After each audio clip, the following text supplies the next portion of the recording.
दोस्तों नमस्ते। वो भटकाते रहेंगे, हम अपने मुद्दे पर कायम रहेंगे।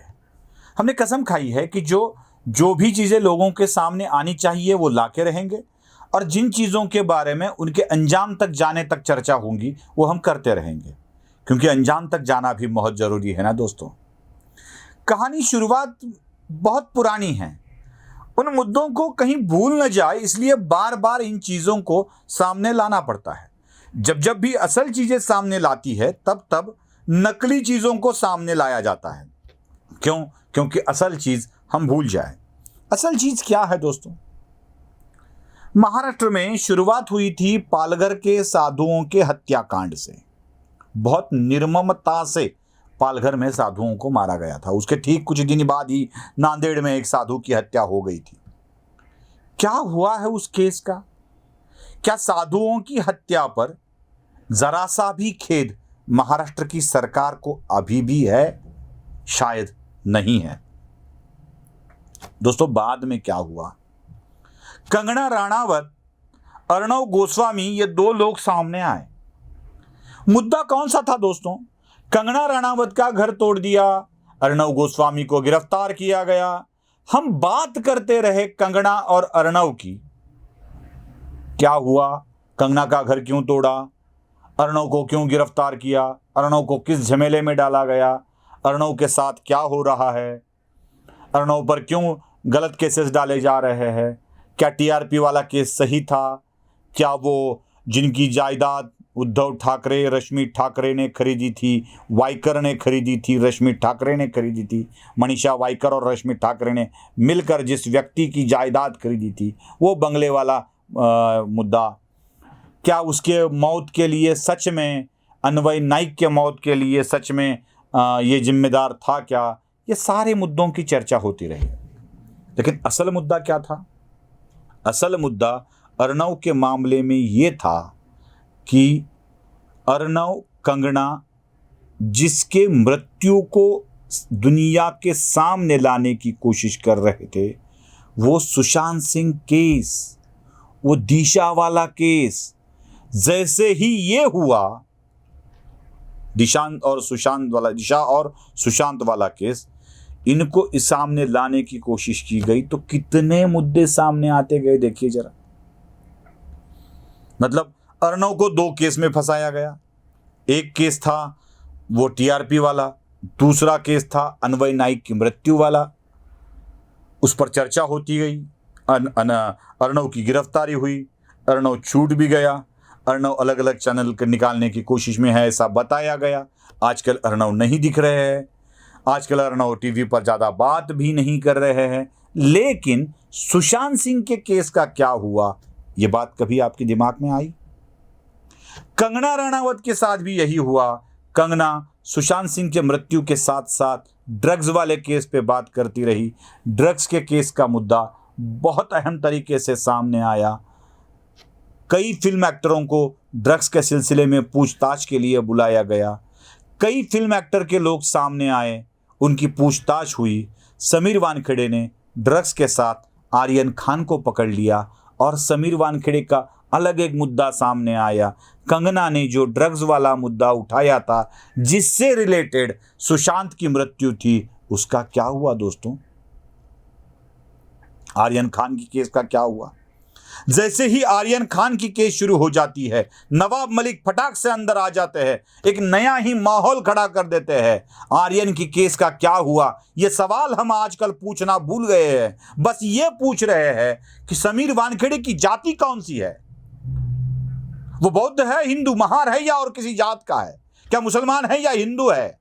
उसकी बीवी कौन से जात की है? पहली बीवी कौन सी थी? मां कौन से जात की थी? बाप की कौन सी जात है? कौन जात से हो? ये बिहारी सवाल अब महाराष्ट्र में पूछा जा रहा है। असल केस ये थी, क्या आर्यन ड्रग्स मामले में सच में फंसा हुआ है? क्या हाथ है उसका? क्या इंटरनेशनल रैकेट है? क्या पूरे फिल्म जगत के ड्रग्स के रैकेट है? क्या इसी मामले में सुशांत और दिशा की हत्या हो चुकी है? क्या ड्रग्स के सेवन में हो चुकी है या ड्रग्स के खरीद फरोख्त में हो चुकी है? कहां गया वो मामला? यह मामला ठंडा होता है नहीं होता है, और एक मामला शुरू हो जाता है और वो है सचिन वाजे वाला। सचिन वाजे की गिरफ्तारी होती है, अनिल देशमुख को पद छोड़ना होता है, ईडी द्वारा कार्रवाई शुरू होती है। अनिल देशमुख की गिरफ्तारी के बाद महीनों से वो जेल में रहते हैं, लेकिन असल मुद्दा यही बाकी रहता है, क्यों सचिन वाजे ने अंबानी के घर के नीचे जिलेटिन भरी गाड़ी रखी? क्या सवाल है कि सवाल है, लेकिन जवाब है किसी के पास? कोई जवाब नहीं, क्योंकि एक के बाद एक नया मुद्दा आता चला जाता है। राहुल कुलकर्णी नाम के एक पत्रकार को गिरफ्तार किया जाता है और उसकी गिरफ्तारी पर हम बातें करते रहते हैं, बहुत सारे निषेध के सुर निकल जाते हैं, लेकिन कोई बताएगा कि राहुल कुलकर्णी की गिरफ्तारी किस वजह से हुई थी? राहुल कुलकर्णी की गिरफ्तारी मुंबई के रेलवे फ्लैट स्टेशन के बाहर लोग जमा हुए थे और एक फेक बातमी की वजह से हुई थी, ऐसा कहा जाता है। लेकिन उससे पहले राहुल ने एक बातमी में न्यूज ब्रेक की थी और वो न्यूज थी एक गुनहगार जिसकी ईडी इंक्वायरी कर रही है, वो महाराष्ट्र पुलिस के सेक्रेटरी का पत्र लेकर खंडाला से महाबलेश्वर लॉकडाउन में जर्नी करता है। इसको तो हम भूल ही गए भैया। कुछ दिन के लिए उसको कहीं दूर भेजा गया, उसके बाद पूना में कमिश्नर के तौर पर बिठाया गया, उसको मानो पुरस्कार दे दिया हो। क्यों उसको वो करीबी मानते थे? क्या हुआ उसके केस का? ये सवाल कोई नहीं पूछता है दोस्तों, क्योंकि हर लोग नए मुद्दे पर आते जाते हैं, नए मुद्दे पर आते रहते हैं। ईडी की कार्रवाई हो रही है। क्या अनिल परब ने बंगला बनाया, नहीं बनाया? रिसोर्ट बनाया, नहीं बनाया? क्यों तुड़वाया शिवसेना के नार्वेकर ने अपना मकान? क्यों तुड़वाया अपना बंगला? कोई सवाल नहीं पूछता है। बस ये पूछते हैं कि किरीट सोमैया ने सच में टॉयलेट घोटाला किया है, सच में विक्रांत घोटाला किया है? वो एनआरसी और सीएए मामले में जो था ना, कागज नहीं दिखाएंगे, वैसे आरोप करते वक्त कागज नहीं दिखाएंगे, बस आरोप कर देंगे। गिरफ्तारी भी हो जाएगी शायद।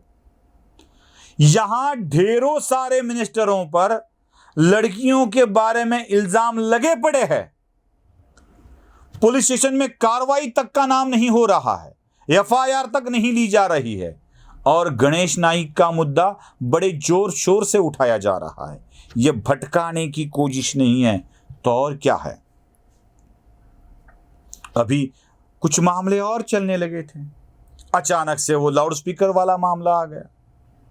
लाउडस्पीकर वाला मामला इतना बढ़ गया कि चलो लगा देते हैं हनुमान चालीसा। अरे होड़ किस चीज की लगी है? होड़ लगी है हनुमान चालीसा लगाने की, और जरूरत है मस्जिद पर जो लाउडस्पीकर लगे हैं उसको हटाने की। हटाने की बात कहीं निकल गई, बात चली है हनुमान चालीसा चलाने की। इससे होगा क्या? होगा क्या? तो ध्रुवीकरण होगा, दो जाति और पंथ के बीच में ध्रुवीकरण हो जाएगा। कहां उपचार करना है और आप लोग कहां कर रहे हैं? अलग अलग करप्शन निकालते जा रहे हो, लेकिन किसी एक चीज का कागज भी नहीं दे रहे हो। इन सब मुद्दों के बीच हम सामान्य व्यक्तियों को ही सवाल पूछने हैं, और सवाल ये पूछने हैं कि मूल विषय का क्या हुआ? क्या हुआ सुशांत का? क्यों रखी थी गाड़ी जिलेटिन भरी? कौन बना था अंबानी के जान का दुश्मन? क्यों दिया था पत्र अमिताभ गुप्ता ने वाधवान को खंडाला से महाबलेश्वर जाने के लिए? ऐसी क्या जरूरत आन पड़ी थी? किसके रिलेशन थे? किसका इशारा था? किसके डायरेक्शन थे? ये सवाल के जवाब तो आम आदमी को मिलते ही नहीं है। बस यही सवाल हमें पूछते रहना है, पूछते ही रहना है। नमस्ते।